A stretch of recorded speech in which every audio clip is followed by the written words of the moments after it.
Bonsoir à tous et bienvenue dans ce point de l'actualité. Pose du portrait de l'ex-premier ministre Amadou Gon Coulibaly dans la galerie de la primature. Comme le veut la tradition, il figure désormais aux côtés de tous ceux qui l'ont précédé dans la fonction.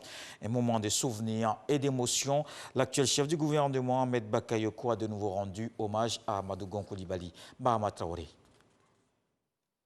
La primature, cheville ouvrière du pouvoir exécutif, organe au cœur de l'action gouvernementale.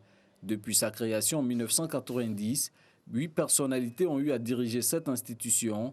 Il est de tradition, lorsque ces serviteurs de la nation ne sont plus en fonction, d'afficher leur portrait photo dans la galerie du hall du bâtiment principal de la primature. Ahmed Bakayoko, actuel chef du gouvernement, a tenu à poser ce mardi celui de son défunt prédécesseur Amadou Gon Coulibaly, avant de s'incliner une fois de plus devant sa mémoire. C'est une cérémonie traditionnelle de pose du portrait des anciens premiers ministres pour nous souvenir de leur contribution à l'action gouvernementale et dans le cas spécifique du premier ministre Amadou Gon qui nous a quittés. Cette cérémonie revêt un caractère tout particulier car elle nous donne l'occasion de saluer sa mémoire et de lui rendre un grand hommage pour le travail qu'il a abattu ici à la primature pour le bien du peuple de Côte d'Ivoire. Qu'il repose en paix.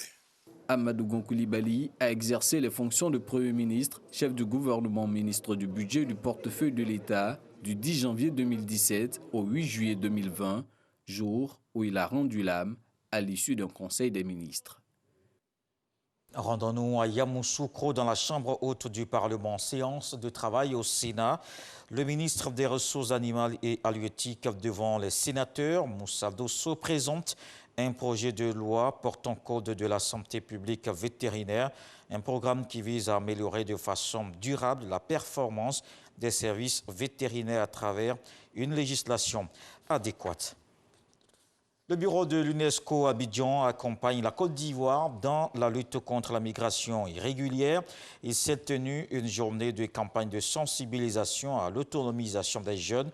Cette agence des Nations Unies initie une émission grand public à la radio de Bingerville.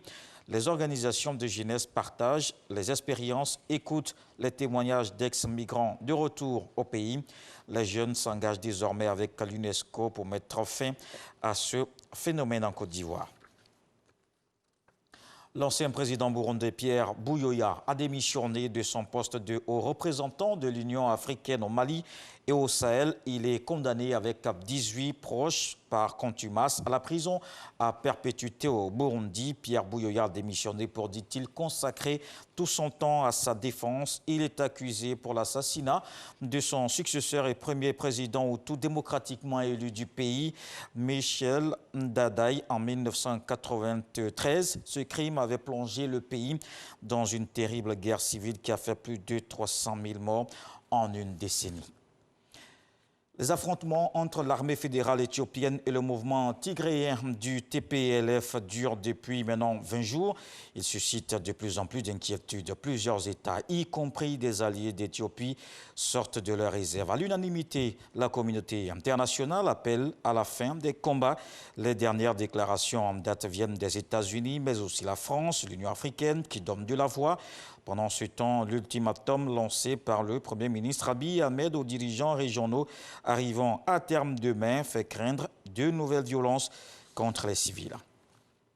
Aux États-Unis, Donald Trump a finalement donné hier soir son feu vert au processus de transfert du pouvoir à Joe Biden, qui avait commencé sans attendre à dessiner son gouvernement. Il a choisi son proche conseiller Anthony Blinken comme secrétaire d'État. Il était déjà le numéro 2 à ce poste sous la présidence de Barack Obama. John Kerry, l'ancien chef de la diplomatie de l'administration Obama, devient l'émissaire spécial de Joe Biden pour le climat à la tête du renseignement national. Avril Haines, 51 ans, c'est la première femme nommée à ce poste. À suivre tout de suite les infos régionales à 20 h, la grande édition. Je vous retrouve avec beaucoup de plaisir.